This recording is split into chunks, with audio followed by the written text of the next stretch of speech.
Imagine being loved by millions of people across the world, yet never being truly known by any of them as a real individual. Every smile you give is expected rather than appreciated. This is the quiet, hidden tragedy of Santa Claus.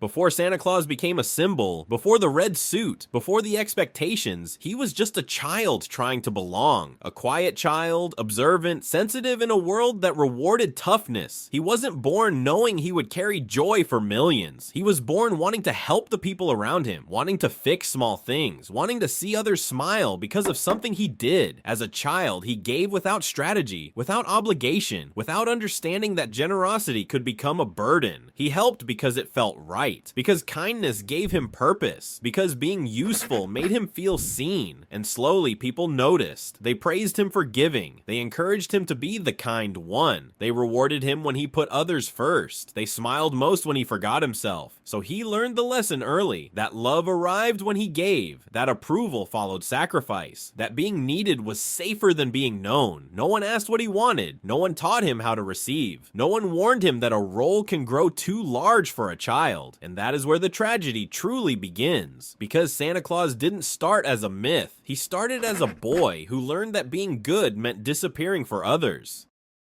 When Santa was 6 years old, he didn't dream of magic or miracles. He dreamed of helping. At that age, kindness wasn't a principle, it was instinct. He noticed small things others ignored. A broken toy, a lonely child, a moment of sadness no one else paused for. He shared what little he had, not because he was told to, but because seeing someone else relieved felt good. When another child cried, he tried to fix it. When someone was left out, he made space. When something was missing, he offered what he could, and adults praised him for it. They called him generous. They called him special. They smiled when he gave things away. What they didn't see was how quickly he learned the pattern. That approval came when he sacrificed. That attention arrived when he forgot himself. That love followed giving, not asking. At 6 years old, he learned that being good meant giving pieces of himself away, and no one taught him where to stop.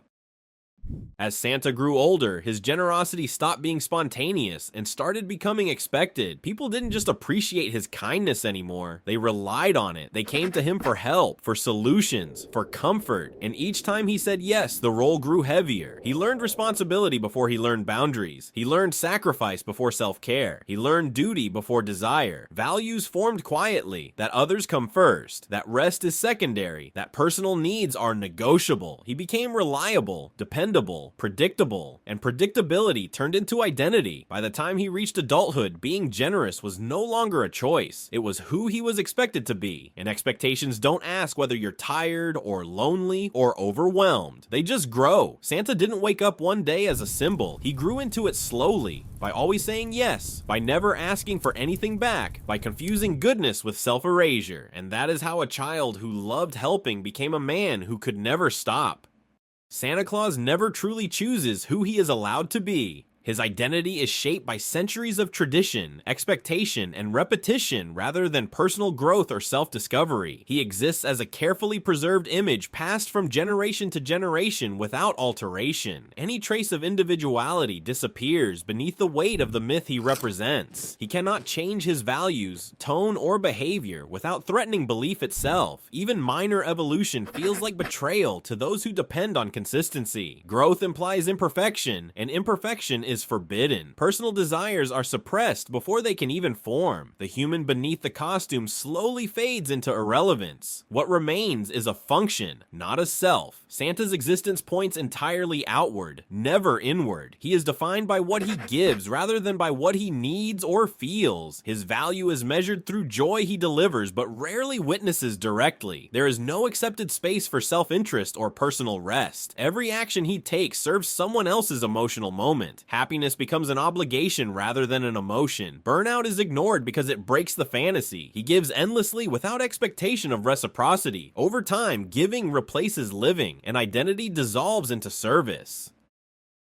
When Christmas feels joyful, Santa is praised. When it feels empty, Santa is blamed. Loneliness becomes his failure by association. Family conflict is projected onto his absence. Economic hardship is symbolically placed at his feet. He absorbs disappointment he did not cause. Fantasy becomes a container for unmet needs. People project hope onto him instead of addressing reality. He carries emotional responsibility without influence, and that weight accumulates quietly over time. Santa exists outside meaningful time. He is always old, yet never aging forward. Always cheerful, yet never evolving emotionally. There is no visible life arc or transformation. No growth, no decline, no narrative resolution. He cannot struggle publicly without breaking the image. He cannot mature beyond the myth. Immortality without development becomes stagnation. Time passes, but he remains unchanged. Movement exists everywhere except within him. Santa must always represent joy, regardless of context, even when the world is grieving or fractured, even during crisis, war, or loss. He must smile through suffering he cannot address. Optimism becomes mandatory rather than genuine. Sadness is treated as unacceptable. Emotional complexity is denied entirely. Joy transforms into performance. Pain must be hidden rather than processed. Denial replaces healing. Santa becomes a commercial icon. His image is copied, printed, and sold endlessly, used to encourage consumption rather than reflection. Meaning thins with every reproduction. Generosity becomes transactional. Magic becomes branding. Tradition becomes advertising. Depth is replaced with surface recognition. Narrative control slips away from the character. Profit overtakes purpose. Santa is known across cultures and continents, yet remains personally unknown. People recognize the costume, not the inner life. He exists in stories rather than relationships. Visibility replaces intimacy. Fame substitutes for connection. He belongs to everyone symbolically, but to no one personally. Being everywhere prevents belonging anywhere. Isolation hides beneath universal recognition. Sadly, Santa cannot retire or step aside. He cannot redefine himself freely. Tradition locks his role in place. Change risks disappointment. Stagnation feels safer than innovation, yet stagnation slowly erodes relevance. He must remain identical forever, even as the world evolves rapidly. Tradition prevents adaptation and becomes a cage. Santa is loved only conditionally, as long as expectations are met perfectly, as long as magic persists uninterrupted, as long as joy is delivered on schedule. He is not allowed complexity, not allowed exhaustion, not allowed humanity. He exists as an ideal rather than a being, and ideals are not shown mercy, they are only demanded from.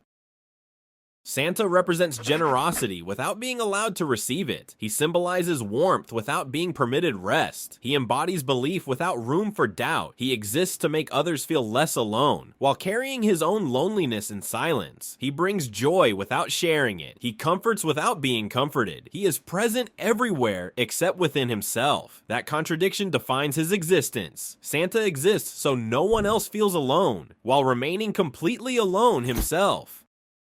So this is us saying it now. We see you, we appreciate you, and we love you. And not for what you give, but for who you are beneath the myth. Thank you, Santa, for everything.